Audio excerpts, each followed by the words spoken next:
Well, hello, students. It's Paul Culette finally getting to some content that I wanted to talk about the Friday before spring break. But alas, this is what happens sometimes.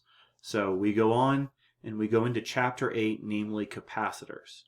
Now, because I'll be doing so much teaching online with you not being there to give me even just nonverbal feedback or ask questions right away, I will be a little bit more verbose than I usually am in class, but I'll do my best to basically explain myself, but also provide you enough information that it's not too long to watch these videos. So the subject of Chapter 8 for our Physics 2 class is going to be capacitors. And if you recall, we've already talked about voltage, and voltage is closely related to electric potential energy. And so what we're going to be studying here now is capacitors. So what you see that I have here is I have a battery which is marked by a plus and minus. So the long line represents the positive terminal of the battery, and the short line represents the negative terminal of the battery. We'll talk a lot more about circuit diagrams and circuit symbols as we go along. I also have a switch here, and when I close the switch, I allow for charge to start moving. Okay? We haven't looked much at the motion of charge. We will in Chapter 9, but for now, we're going to let charge move. Now, these paths for the charge to move are going to be conducting paths, and most often these will be representative of wires. Also note that the capacitor is going to be modeled in this class by two plates, in fact usually two parallel plates that are both conductors, each of which having their own charge. What's going to happen is I can set the battery voltage, and in this case I'm going to choose 6 volts. And when I close the switch, we're going to observe what happens to the distribution of charge. So let's see if we can observe what that looks like. So notice when the switch is closed, it looks like charge is moving, and eventually it stops moving because we say the capacitor is charged. Now, the reason this is important is because a capacitor has one duty or one purpose. It's very useful in electric circuits, and that is to store charge. Store charge. If voltage is related to energy, and for that matter electric potential energy, it seems reasonable that we want to build practical devices to store electric potential energy as charge. And this we call a capacitor. Notice that the capacitor had electrons taken away from one plate and put onto the other plate.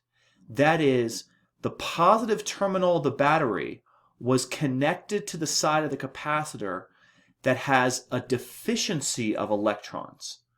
That is to say, it has a positive net charge, whereas the negative terminal of the battery is in the same path via wire connected to the negative side of the capacitor, which has an abundance or a surplus of negative charges.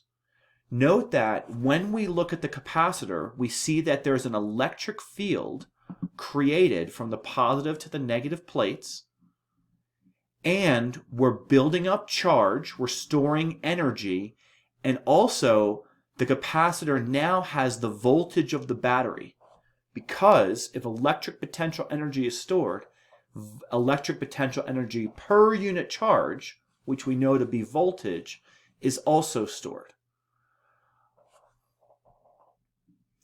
What should happen if I reset this and change the battery voltage instead of 6 volts to 10 volts? Okay, if you have somebody around, even a cat or a dog, talk to them for a second before I do it. Maybe pause this video and then I'll try it. Okay, hopefully your intuition is right, or you've read the chapter in advance. That is, if I have a greater battery voltage, I should have greater electric charge, thus greater electric potential energy stored if I have a greater voltage.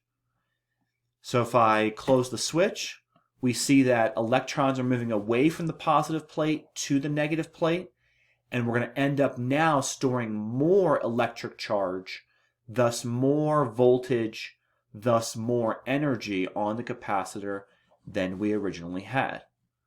Notice that's represented by the darker red color for the positive plate and the darker blue color for the negative plate. Also notice that one thing we're going to define in this chapter is what we call capacitance. And the capacitance of the device has not changed. Think of capacitance like carrying capacity, like the size of a jug of milk or something. You could imagine that size of the jug has not changed.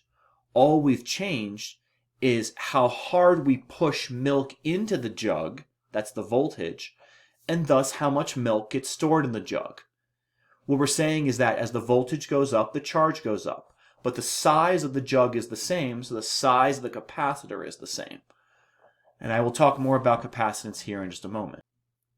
Now, in order to go on from here, what I'm also going to do is I'm going to also use the PhET simulations.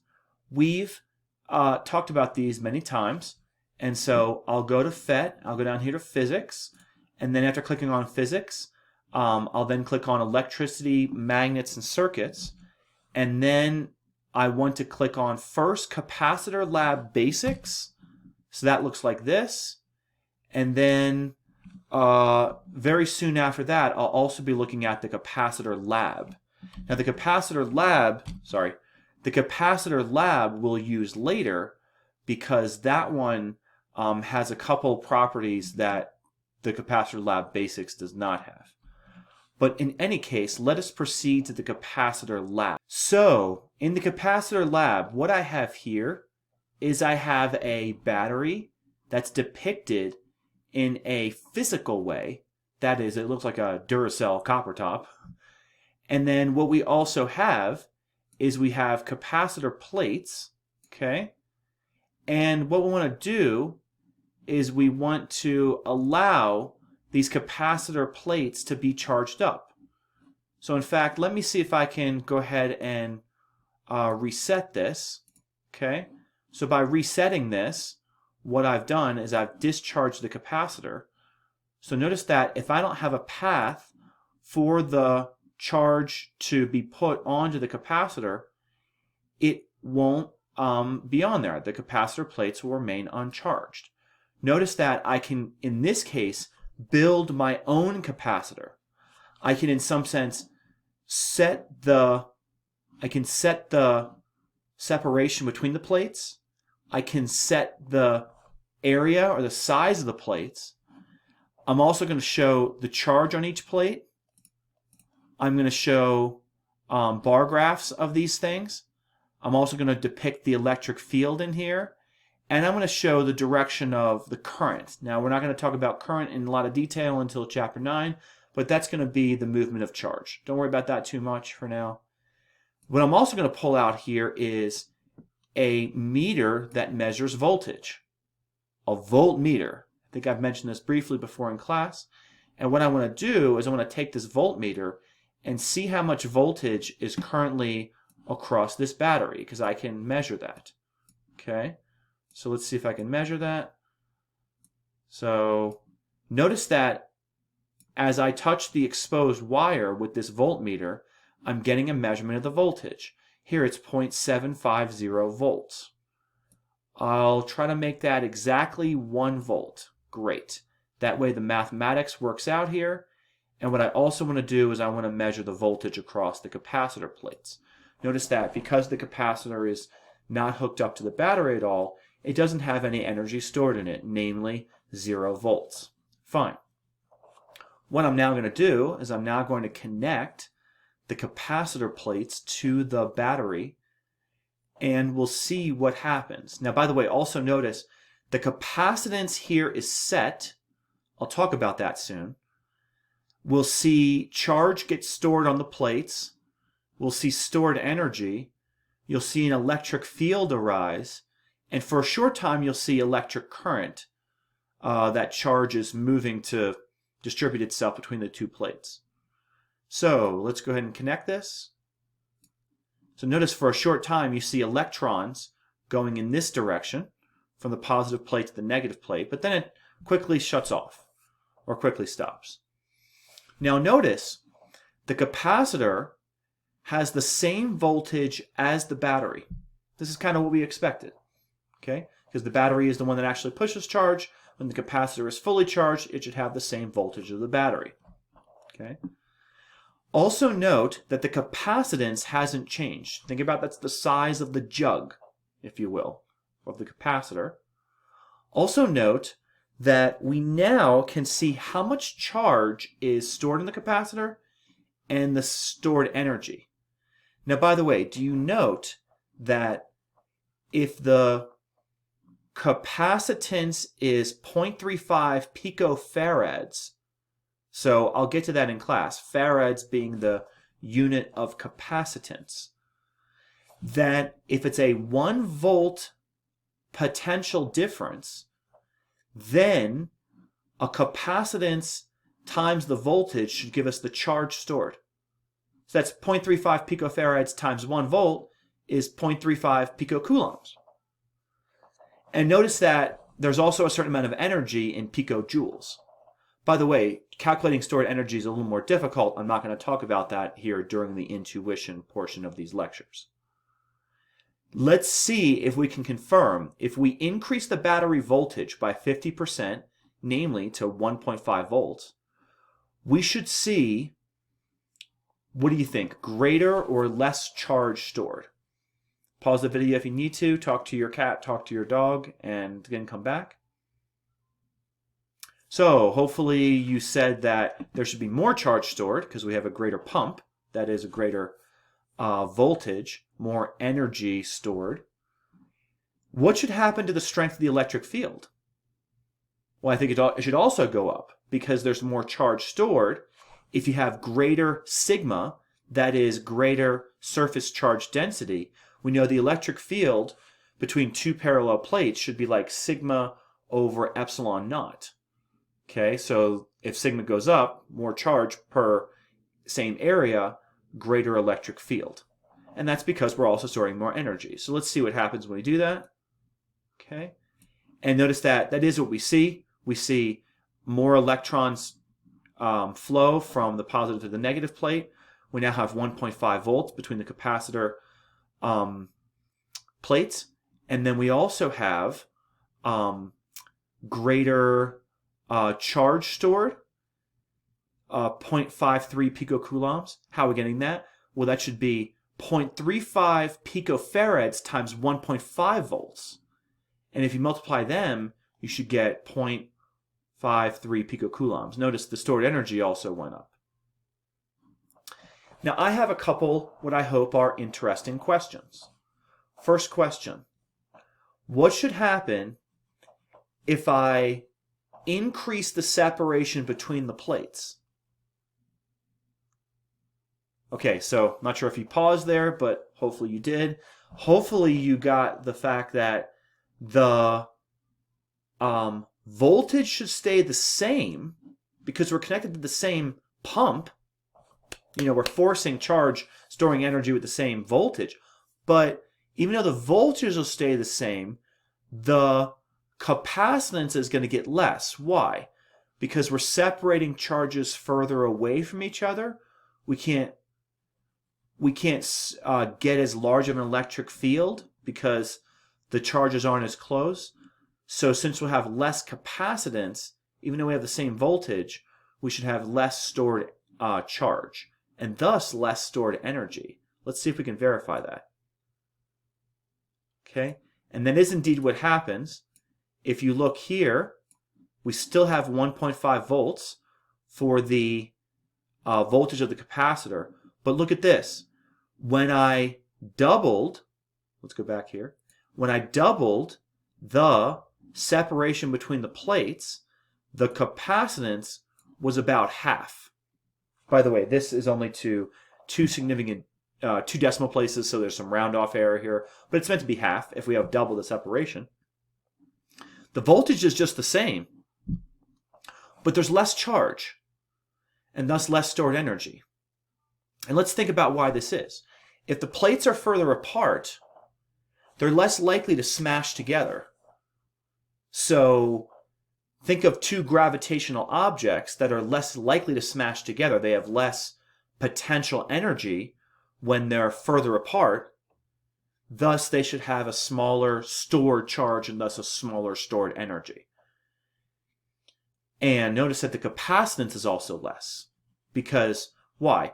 Well, it's not as big of a jug. You can't store as much per, device you make like this, given the plates are separated further apart. Now I know you're on the edge of your seat, but I hope you know what should happen if I bring the plates closer together. Okay? Excuse me. I'll edit that out.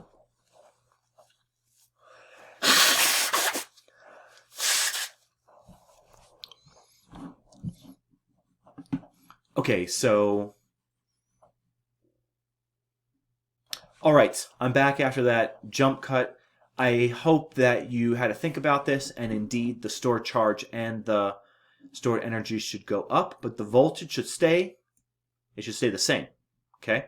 So notice that we have this 1.5 volts, but now we have a huge electric field and an enormous amount of stored charge and an enormous amount of stored energy. Why is that? Well, if we have capacitor plates close together, think of two gravitational objects that are very close together. They want to smash together. They have a lot of potential energy that wants to become kinetic energy. Okay? So the idea is that, essentially, we're storing a lot of charge. Okay? All right. Let's bring the plate separation back to 5 millimeters. Okay? So, we're back to our home base of 1.5 volts. Now what I want to do is I want to increase the plate area.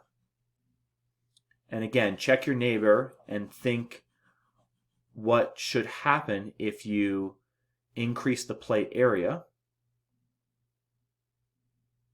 Okay, welcome back. And I think that hopefully if you increase the plate area, the voltage should stay the same. We're still connected to a battery. But I think the stored charge this time should go up. Why is that? Because you quite literally have more areal extent, that is more area to store the charge on. And thus there's also more stored charge. Okay? So notice that if we double the plate area, hopefully we should double the stored charge. And we should also double the capacitance. So notice the capacitance goes from about 0.35 picofarads to about 0.7 picofarads. Again, there's a little bit of round-off error here in the simulation, but you get the idea. Okay. I know we're all on the edge of our seats, but if we decrease the plate area, we should get less capacitance, less stored charge, less stored energy. But indeed, the voltage is still the same, because it's the same voltage as the battery. Okay? So all those things that I've said in terms of building a capacitor, that is voltage of the battery, that is separation and plate area, are all true as long as we're connected to the battery. That is, the battery can instantly change the voltage of the capacitor. Okay, now, let's see what happens if we instead disconnect the capacitor from the battery at sort of our original position. Now notice, the capacitor stays charged. That's because these are conductors, and with this free sort of portion of wire, there's no path for the charge to move, as long as it's not discharged. So I think that we should stay with 1 volt for now. since we're disconnected from the battery, I want you to, again, talk to your dog, talk to your cat, check your neighbor, whatever. Maybe pause the video. Let me know if that should stay 1 volt if we, let's say, increase the separation. Okay, welcome back. We are not going to stay at 1 volt if we increase the plate separation. Let's think about why. Previously, when we were connected to the battery, the voltage remained constant. But if we are disconnected from the battery, the charge stays constant. That is the charge on each of the plates, because it can't go anywhere. But we can't suddenly supply more or less voltage from the battery. So we now know that the capacitance should decrease as the separation between the plates increases. Thus, since the charge stays put, with the capacitance going down, the voltage should go down. Or sorry, I said that wrong. I said that wrong. The voltage should actually go up. Sorry. Okay, so the voltage goes up. Now you may wonder why that is. Why does the voltage go up if the separation between the plates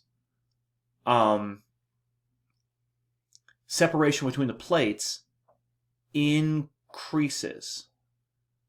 So the capacitance went down, the charge stays the same, the voltage went up. Now, but by the way, did you notice that? Have a look back also at the charge that stayed put, but the energy, you'll notice, went up. Or why is that? Let's think about this carefully. If we have a fixed amount of charge and the separation of the plates goes up, we know the capacitance should go down. So we're thinking that we essentially have a smaller milk jug, if I'm using the analogy that I said before, okay? But if I have a smaller milk jug, it's not a perfect analogy, but imagine that it's really a milk jug that has ions in it. And if it has ions in it, those ions want to attract together and mix and make it neutral. But what we're doing here by moving the plates apart is we're sort of pulling those ions apart. So if you pull those ions apart, you're storing energy. You're storing potential energy, thus you're getting greater voltage because they want to smash back together. So in fact, the voltage goes up, the stored energy goes up, because the capacitance went down, the charge was constant. Okay? Think about this. And then when we go back to a smaller separation, so let's do smaller separation here. Notice the voltage is less than 1 volt, but notice the capacitance is now large, and the stored energy is very small, and again, the amount of charge has not changed. So the stored energy has gone down, the charge is the same, the capacitance is up. And let's think about this. So now it's like we have a bigger milk jug, if you will, but in this bigger milk jug, we've allowed the ions to sort of move towards each other. So there's not as much stored energy because we've allowed them to interact, if you will. Okay, it's not a perfect analogy, but hopefully you're getting the idea here. Okay, now let's think about increasing the plate area with the capacitor disconnected from the battery. If I increase the plate area, look what happens. The capacitance is going up. We know that. The charge is staying put. So the stored energy is going down. And let's think about why this is. So if we increase the plate area, what's happening is that we are taking the same stored charge, but we're distributing it over a larger areal extent. And as a result, we have a smaller amount of energy. Why is that? Because the surface charge density is decreasing. Remember this? Remember sigma? Sigma divided by epsilon naught. Sigma is going down because you're taking the same charges and you're spreading them out over a larger area. Another way to think about this is if you have a bigger jug, bigger capacitance, and we just like, take the same charge, but we have the same amount of charge in just a bigger jug, the charges are less likely to interact, so there's going to be less stored energy. Okay, last way, if the plate area is smaller than it was in sort of the basis case, the stored energy goes up, the capacitance goes down, and again, that's because we're increasing sigma, the surface charge density, the charges are closer together. Notice the electric field is greater, and the voltage goes up, the stored energy goes up. This is some intuition that really takes some thinking, so I want you to think about these things, okay? Think about these things. Okay, I'm back, and what I have done is I've set up something here.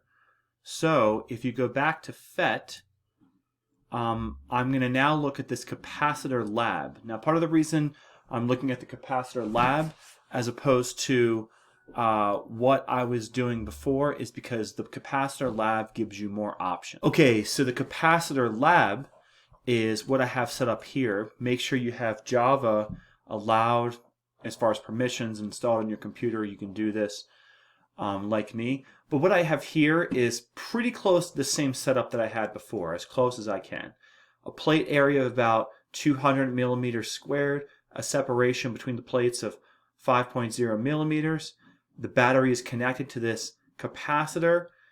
We see the capacitance, the charge, the stored energy. These are pico, because pico is times 10 to the minus 12 farads, coulombs, or joules for capacitance, charge, and energy. Notice the voltage on the battery is as close as we can get.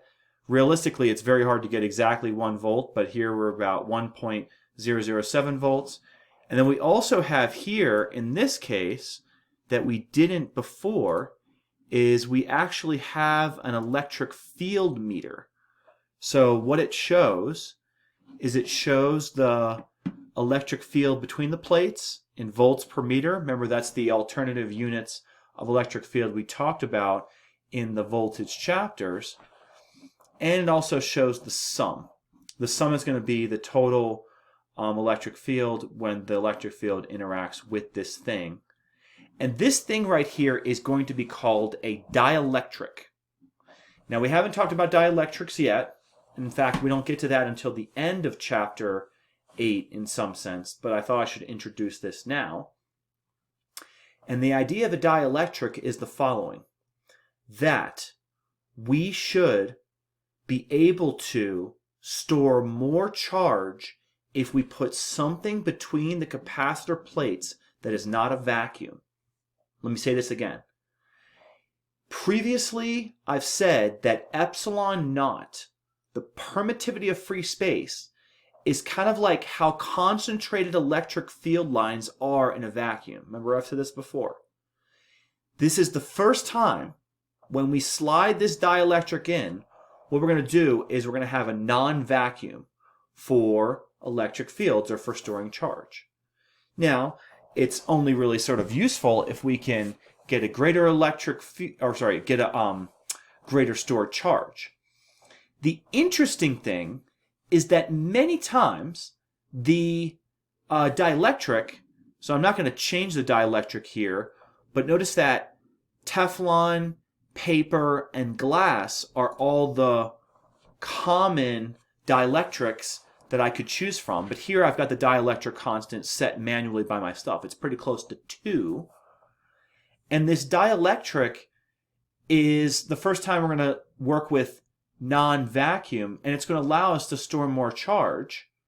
So notice that we don't have the permittivity of free space anymore. We're going to have another constant, which is going to be the dielectric constant. So anyway, let's see what goes on. And by the way, think about what type of material Teflon, paper, and glass are. So let's slide this dielectric in. And look at that. Everywhere where the dielectric is, we're storing more charge. And notice the capacitance is also going up. And the stored energy is going up. So this is a very useful thing. I mean, you can even see on the plates there, you're seeing the charges sort of grouping together more where the dielectric is. Notice, let me slide this out again. The capacitance goes from about 0.35 to 0.7 picofarads. The charge also about doubles from 0.36 to 0.72 picocoulombs. And the stored energy also goes up. Okay, looks like that just about doubles as well. Okay, but I want you to have a look at something interesting down here. Closely have a look at the electric field as I slowly slide in the dielectric. Notice what's happening, and I have to almost zoom out for you to see this. The plate originally has an electric field. It's probably supposed to be about 200 volts per meter. 201, because this isn't exactly 1 volt. This isn't exactly 200 millimeters squared, but let's just call it 200 volts per meter. Okay? When we slide the dielectric in, notice the plate actually has a greater electric field, but the dielectric is producing, this is important, an electric field that's in the opposite direction as the plate. So notice when we slide the dielectric in, look at this. You have to look kind of closely, but look in the dielectric down here. The dielectric has negatives that face the positive plate and positives down here that face the negative plate. In other words, the dielectric becomes polarized. This is something we've talked about before. But notice the dielectric is not usually a conductor. It's usually an insulator. Okay? Let's think about why that is. If we put a conductor in here, I think that a conductor just allows charge to move very freely, so this capacitor would become discharged. In other words, we wouldn't have stored charge on it anymore between the positive and negative plate. Furthermore, an insulator allows us to polarize it, but keeps the charge stationary. We've talked about this before with insulators. That is, the charges separate, but they more or less stay put. And by polarization, the electric field is in the opposite direction with the dielectric. So the thing is, that allows, this is important, that allows the plate to build up more charge than it originally had, and it also allows it to thus produce its own electric field that's larger, but because by vector addition, the plates are producing now a larger electric field, and the dielectric's electric field is in the opposite direction, the sum is back to that 200 volts per meter that we expected before. That is to say, a dielectric allows more charge, more capacitance, and more stored energy because of polarization, because of an electric field that's in the opposite direction. In other words, what we're trying to say is we don't like to have large electric fields in capacitors, because the larger the electric field gets, the more likely we are to get a discharge, that is, to get a spark. If we get a spark, the capacitor quickly discharges, and it's not so useful. Okay? All right. So let's try another another common dielectric. So maybe let's try glass. So glass has a dielectric constant of 4.7. So that's more than 2 times what I had before. So let's slide the glass in. And wow, look at this. We now have an enormous capacitance, an enormous amount of plate charge, and the stored energy has also gone up substantially. Look at this. Now we have a huge plate electric field because the dielectric is working quite hard by polarization to push back. And then we get back to that about 200 volts per meter. So dielectrics are non-vacuum and they allow us to store more charge. Okay, hello and welcome back. The last thing I want to talk about here is, what if you have multiple capacitors? That is, what if you have more than one capacitor hooked up to a battery in a certain arrangement? So I'll start with the easiest case I can think of, and that is capacitors in parallel. Think of parallel like the rungs of a ladder. Just, these are all sort of parallel rows to each other. Okay? So this would be sometimes called a parallel circuit. Well, going on from there, look at these two capacitors. We can change their individual capacitances. These are in picofarads. And notice that the battery has a certain voltage. Excuse me, let's set it to 12 volts. By the way, throughout the remainder of this class, I like 12 volts when possible because 12 is divisible by 2 and 3, but also divisible by 2 twice, that is 4, and the math just kind of works out kind of nicely. So 12 volt battery is also what you can expect for say a car battery, so it's just a nice round number. Look at these capacitances. These are each 6 picofarads. Let's notice something. If we measure the voltage across each capacitor, so from here to here, or from here to here, they're each 12 volts. That is, we're pumping charges to each side of each capacitor the same amount, 12 volts. But notice that also means they have the same amount of charge stored on them because each is sort of acting independently. Notice the equivalent capacitance, that's like the capacitance if it was just one capacitor, sort of the capacitance of the whole circuit, is 12 picofarads. That's just 6 picofarads plus 6 picofarads. It's just the sum of each of these capacitances. Why? Because each is sort of acting independently on its own branch. Let's add one more capacitor. Notice as we add one more capacitor, that's 6 picofarads. Notice that the voltage across all of them is 12 volts. But now we have the same charge on each capacitor, 72 picocoulombs. But notice the equivalent capacitance of the whole circuit is 18 picofarads. So as we add more and more capacitors in parallel, we store more and more charge. Each one is acting independently. Okay, hope that makes sense to you. Now what I want to do is I want to half the capacitance of one of these. I'm going to make C2 half the capacitance of C1. Now, before I tell you what happens or what should happen, I want you to pause the video, talk to your dog, talk to your cat, talk to your neighbor, whomever, and think about what should happen to the voltages, the stored charge, the voltage of the battery, the equivalent capacitance, and so on.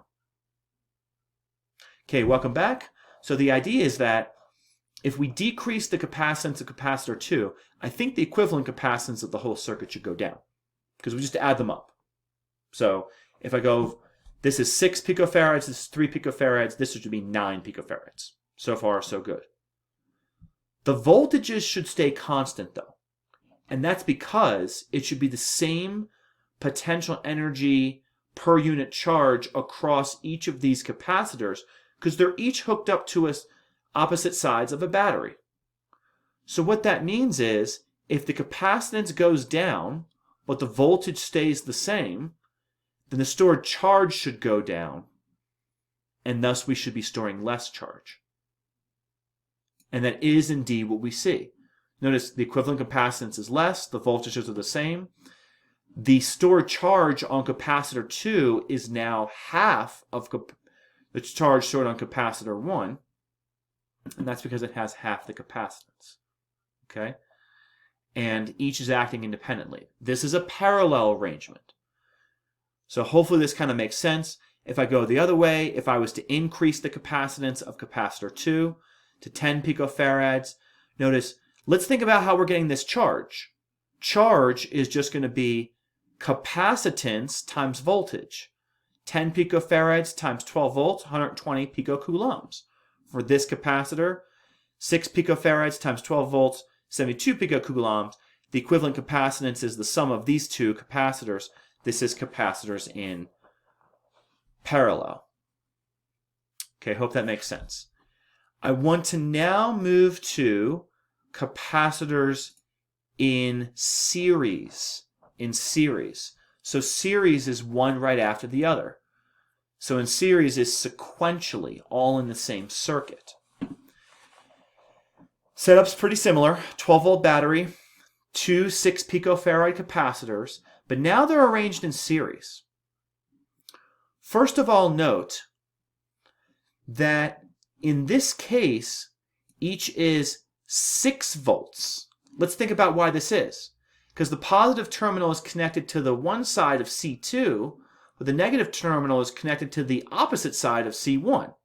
So it should stand to reason that half the potential energy per unit charge, half the voltage, goes to each of the capacitors, if they're equal-sized capacitances.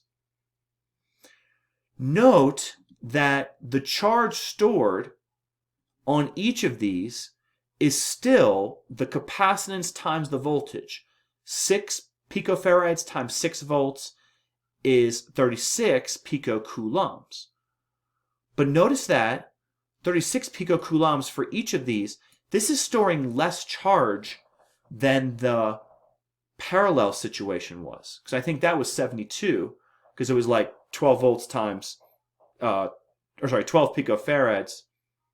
6 picofarads times 12 volts. Right. Okay. So now we have less charge stored, especially on each one.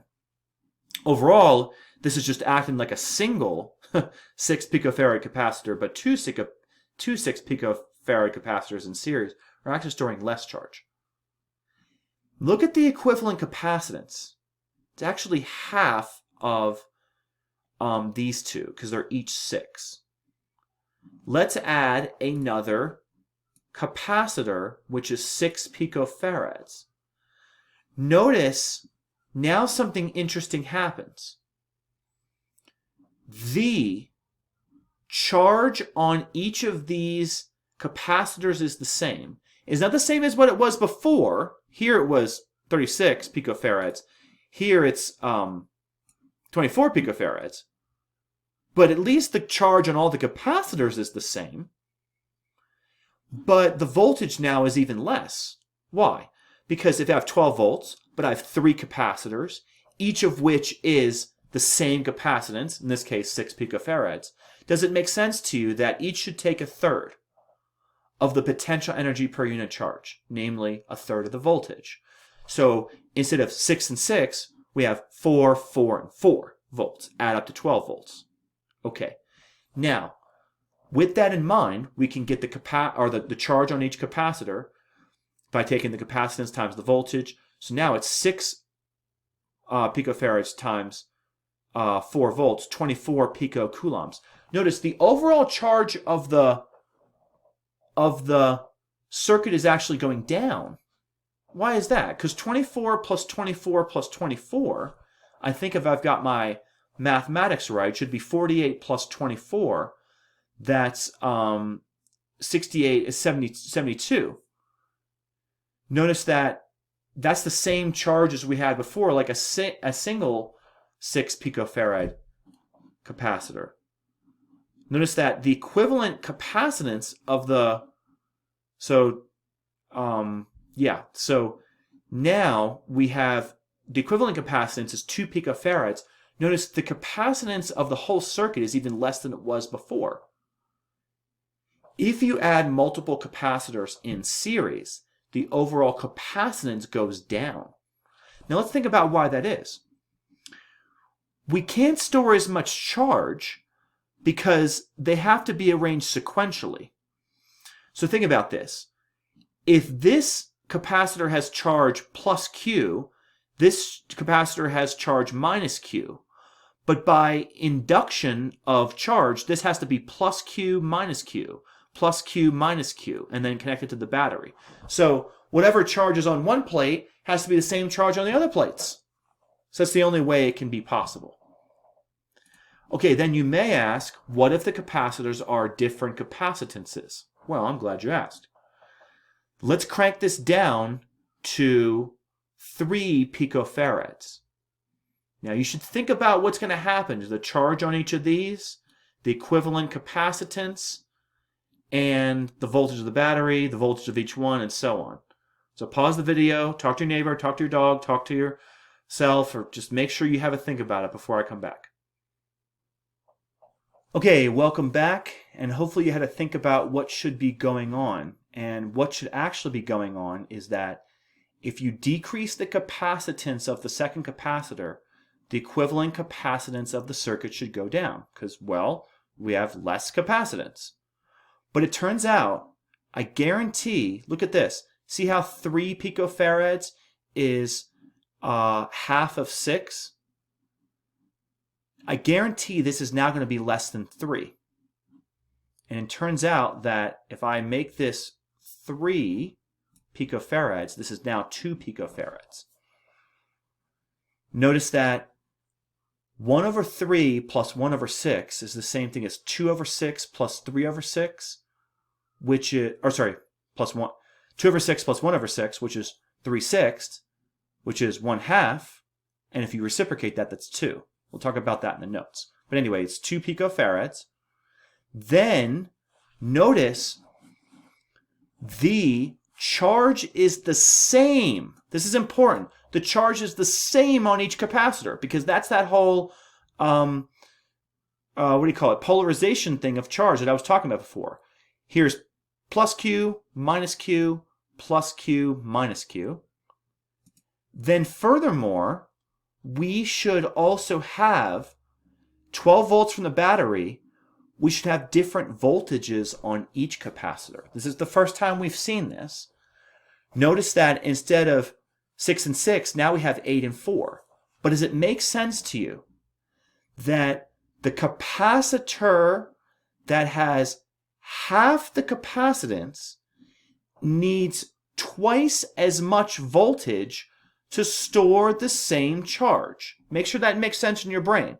Half the capacitance needs twice as much push, twice as much voltage to get the same charge stored as the other capacitor, which only needs, 4 volts to get the same charge on it. Okay? So notice that they add up to 12 volts. Okay? Now what if I had a 1 picofarad capacitor? Notice now you got to think about this. Look at this. The charge on each of these things is 8 picofarads. Notice 8 plus, and I think 2.67 I think is 2 2/3. So 8 plus 2 2/3 plus 1 1/3 should still add up to 12 volts. That checks out. 8 picofarads is the charge on each of the capacitors. Why is that? Because again, they're in series. Lastly, the equivalent capacitance is going to be, watch this, 1 over 1 plus 1 over 3 plus 1 over 6 and reciprocate it. This we're going to call the reciprocal rule, or we're sometimes going to call it the O plus rule. I'll define that in the notes. But notice that if I add 1 over 1 plus 1 over 3 plus 1 over 6, and then I reciprocate that, I guarantee you I'll get 2/3. 2/3 of a picofarad. And that's the equivalent capacitance of the circuit.